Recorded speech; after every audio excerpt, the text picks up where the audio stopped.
নবীজির তরফ থেকে এলান হয়েছে, বিবিরে দাওয়াতের কাজে যেতে হবে, জিহাদের কামে যেতে হবে।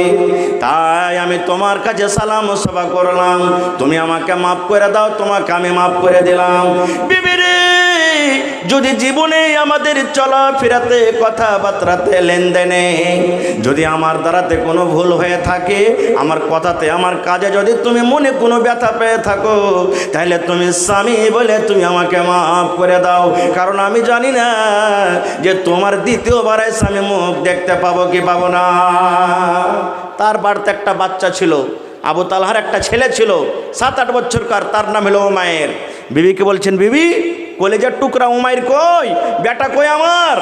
বলছেন যে স্বামী হইতে ঘরে শুইতে আছে, খুব জ্বর, রোগ বেমারি হালাতে আছে, সর্দি খাসি বোখার, খুব জ্বর। এই যুগেকার আমরা মানুষ হতাম, জিয়া গাছি তাই জালসা, বেটা বোখার পড়ে আছে, জ্বর আছে, হ্যাঁ যেতে হবে না জালসাতে, আল্লাহ বাচ্চা রাখে যাবো কোনো দিন, ছেলে এখন বেমারে পড়ে আছে আর জালসা করছে, এই কথাই বলবো। এবার বন্ধুরে হায়রাত আবু তালহা রাদিয়াল্লাহু তাআলা আনহু ঘরে ঢুকলেন, বেটার হায়ের কমভাবে মাথাতে হাত দিয়ে, গতরে হাত দিয়ে দোয়া দিয়ে দিলেন, আজবিল বাস রব্বান নাস ইশফি আনতা শাফি লা শিফা ইল্লা শিফাউকা শিফা আল্লাহ ইউগাদিরু সাকামা। এই দোয়া দিলে সালাম কালাম করে আবু তালহা রাদিয়াল্লাহু তাআলা আনহু বিদেশে চলে গেলেন। এবার কতদিন থাকলেন? 5 দিন থাকলেন, 10 দিন থাকলেন, মাস থাকলেন, 15 দিন থাকলেন, কতদিন থাকলেন হাদিসে নাই। এবারে যখন কাম কাজ শেষ হয়ে গেল, এবার আবু তালহা রাদিয়াল্লাহু তাআলা আনহু বাড়িতে চিঠি লিখছেন, বিবি রে আমি আবু তালহা তোমার স্বামী বলি, কাজ কাম সব শেষ হয়েছে বিবি রে, এখন আমরা বাড়ির দিকে রওনা হব। বিবি রে আজকে 17 তারিখ, ঠিক 20 তারিখে কিংবা 21 তারিখে বাড়ির ভিতরে ঢুকে যাব। তখন তো মোবাইল ছিল না, না ছিল? মোবাইল ছিল 1400 বছর আগে মোবাইল ছিল। এই তো 10-15 বছর থেকে মোবাইল এসেছে। 20 বছর 15 বছর আগে আপনারাও দিল্লি গেছেন তো চিঠি লিখেছেন, লেখেননি? লিখেছেন না লেখেননি? জি, চিঠি লিখলেন, বিবি অমুক দিন আসছি। নবীর হাদিস আছে, যখন তুমি বিদেশ থেকে আসবে বাড়িতে, তখন তোমার বাড়িতে একটু ফোন করে দাও, তোমার স্ত্রীকে জানিয়ে দাও, খবর দিয়ে দাও কাহারির হাতে যে আমি অমুক দিন বাড়িতে আসছি। কেন কেন খবর দিতে বললেন নবীজি? এই জন্য খবর দিতে বললেন, যদি আমার মায়েরা খালারা হুঁশিয়ার হয়, যদি আমার মায়েরা খালারা বুদ্ধিজীবী হয়, যদি আমার বোনেরা দিনদার নেককার হয়, যখন আপনি ফোন করে বলবেন, বিবি রে আমি আগামী মাসের 10 তারিখে বাড়ি আসবো রে বিবি, আমি এই মাসের 25 তারিখে বাড়িতে আসবো, বিবি রে আমি এই মাসের 20 তারিখে বাড়িতে আসবো, যখনই আপনি ফোন লাগিয়ে বিবিকে বললেন, আপনার স্ত্রী যদি নেককার হয়, দিনদার হয়, আপনার স্ত্রীটা বুঝে নেবে কেন আমাকে ফোন করলেন, আপনার জন্য রেডি হয়ে থাকবে, আপনার জন্য হিরোইন হয়ে থাকবে। আপনি যখন 20 তারিখে বাড়িতে ঢুকবেন, ডেট দিয়েছে, আপনার স্ত্রীর ঠোঁটে নখ পালিশ লাগিয়ে থাকবে, একবারে খুব সুন্দর পাউডার মেখে থাকবে, মেকআপ করে থাকবে, সিঁথা করে থাকবে, সেন্টওয়ালা তেল মেখে থাকবে, সুন্দর কাপড় পিন্ধে থাকবে, একবারে যেখানে সাফ করার যেগুলো দরকার পরিষ্কার করে থাকবে। আপনার স্ত্রী মনে মনে বলবে, আল্লাহ রে আমার স্বামী 20 তারিখে 2 মাস পর 1 মাস পর বাড়িতে ঢুকবে, যেন আমাকে দেখে তার মন খানা খুশি হয়ে যায়। 1 মাস গায়ের হাজির থাকলো আমার কাছ থেকে, যেন আমাকে দেখে তার মন খানা যেন একবার আনন্দিত হয়ে যায়। আর যদি ওই জায়গাতে যদি স্ত্রীটা নেককার না হয়, বুঝতে না পারে, আধ ভেল্লি 7 ভেল্লি খেপিলেলি হয়, ও ফোন না ফোন কি বুঝবে? আপনি যখন বাড়িতে ঢুকলেন, দেখছে ও লেপছে, সেদিন ও ঘর ঝেড়ে দিয়েছে, ও নুন্দা বানিয়েছে, গতরে কালি লেগে আছে, কাপড় খান্ডা যে পিন্ধাতে হচ্ছে পাটের জাগার মতন গুন্ধাইছে। এবার বাড়িতে ঢুকবে তো কি কইবেন, তার শালা কোন বেটি ছেলেকে বিয়ে করেছিবে, শালা রাস্তাতে দেখতো কত সুন্দর সুন্দর বেটি ছেলেকে দেখলাম, কি চেহারা, আমি আশা করেছি আমার স্ত্রীটা আমার জন্য একবার হিরোইন হয়ে থাকবে, আর এই খেপি লেলে বাড়িতে ঝট এখান থেকে দেখে মন খারাপ হয়ে গেল। মন খারাপ হবে না? হবে না? আবু তালহা বলছেন, বিবি অমুক দিন আমি বাড়িতে আসছি, শর্টে বলছি, খারজা হোক, যেই দিন ওয়াদা দিলেন, ধরেন আজকে 20 তারিখে বাড়িতে আমি আসবো, ধরেন এখনো দাল কোলাতে আছে, বাড়ি ঢুকেনি, আল্লাহুস সামাদ, ওই কলেজা টুকরা নয়নের তারা আবু তালার যেটা ছেলে, উমায়ের নাম দুনিয়া থেকে বিদায় হয়ে গেলেন, ছেলেটা দুনিয়া থেকে চলে গেলেন, মারা গেলেন। এখনো স্বামী বাড়িতে ঢুকেনি, রাস্তাতে আছেন, বাড়িতে ঢুকবেন, আর কলেজার টুকরা ছেলেটা মারা গেল। এই ধরেন 1 ঘন্টা 2 ঘন্টা পর আবু তালহা বাড়িতে ঢুকবেন। এবার বিবি রুমাইসা বাড়ির সমস্ত লোককে জমা করে বলছেন, বুবুরে, আমার স্বামী বাড়িতে ঢুকছেন 2 ঘন্টা 3 ঘন্টা পর, আর এই যে আমার ছেলেটা মারা গেল, আল্লাহ কি করবে এখন? নবীর হাদিস আছে, তোমার দিলে যদি ব্যথা থাকে আর তোমার স্বামী বাহির থেকে বিদেশ থেকে বাড়িতে ঢুকবে, একটু মুচকি দিয়ে স্বামীর দিকে তুমি হাসি দাও, না হলে তুমি নেককার হইতে পারবে না। আর এদিকে আমার ছেলে মরে পড়ে আছে, আল্লাহ আমি কি করবো বাবু, তোমরা কোনো বুদ্ধি দাও।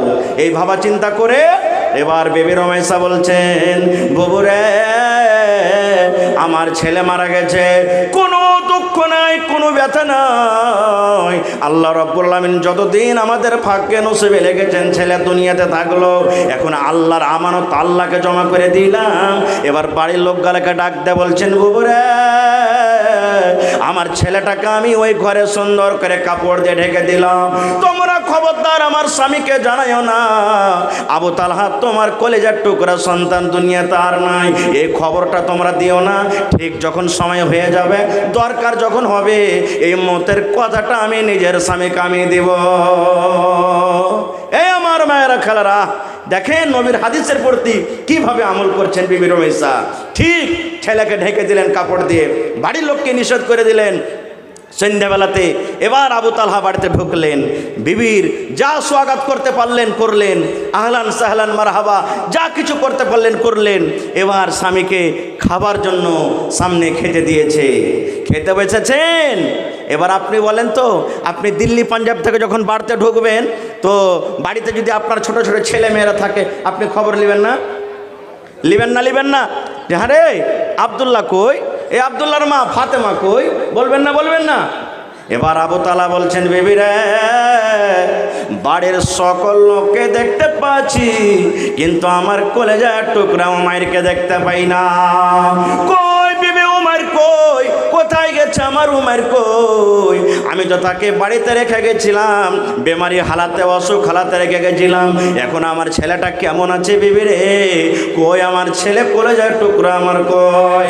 এ আমার মায়েরা, খালারা, এবার দেখেন হযরত রুমাইসা কি খবর দিচ্ছেন, বিবি রুমাইসা কি উত্তর দিচ্ছেন, স্বামী গো, আপনার কলেজার টুকরা উমাইর ঘুমিয়ে গেছে, এমন ভাবে ঘুমালছে আর কিন্তু জাগবে না।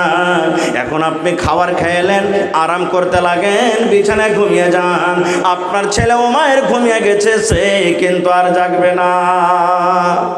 এই কথা বললেন না যে আপনার বেটা মারা গেছে, কি বলছেন? ঘুমিয়ে গেছে, আর কিন্তু সে জাগবে না। যখন কথাটা বলা, আবু তালহা মনে মনে এটাই ভাবলেন যে ছেলেটা বুঝেন সুইতা আছে, নিন পাড়ছে, উঠবে, তখন কথা বলবো, তো থাক, এখন সুইতা আছে তো কি জাগাবো। শেষ কথা, খাবার দাবার খেয়ে স্বামী স্ত্রী একই বিছানে ঘুমিয়ে গেলেন। হাদিস বুখারী শরীফের কোনো গল্প কিস্সা কাহিনী নয়, স্বামী স্ত্রী ঘুমিয়ে গেলেন।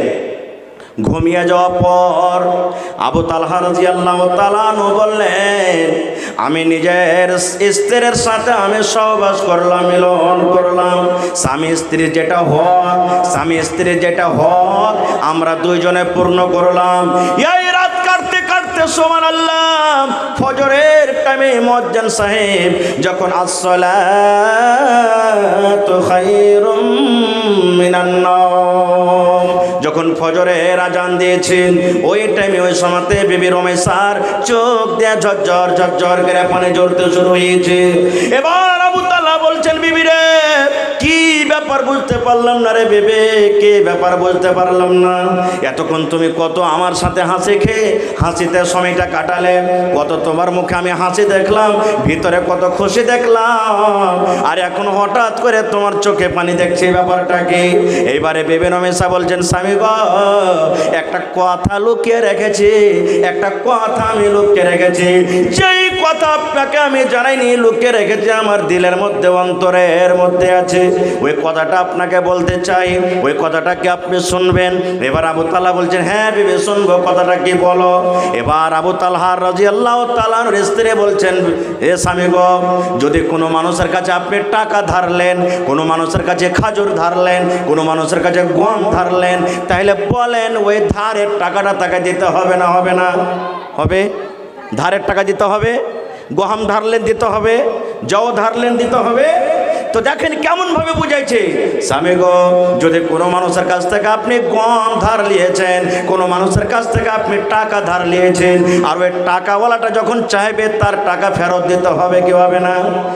কথাটা শোনার পর আবু তালহা বলছে, তুমি কি বলতে চাইছো? এটা তো সবাই বলবে যে হ্যাঁ ধারের টাকা দিতে হবে, তাকে ফেরত করতে হবে।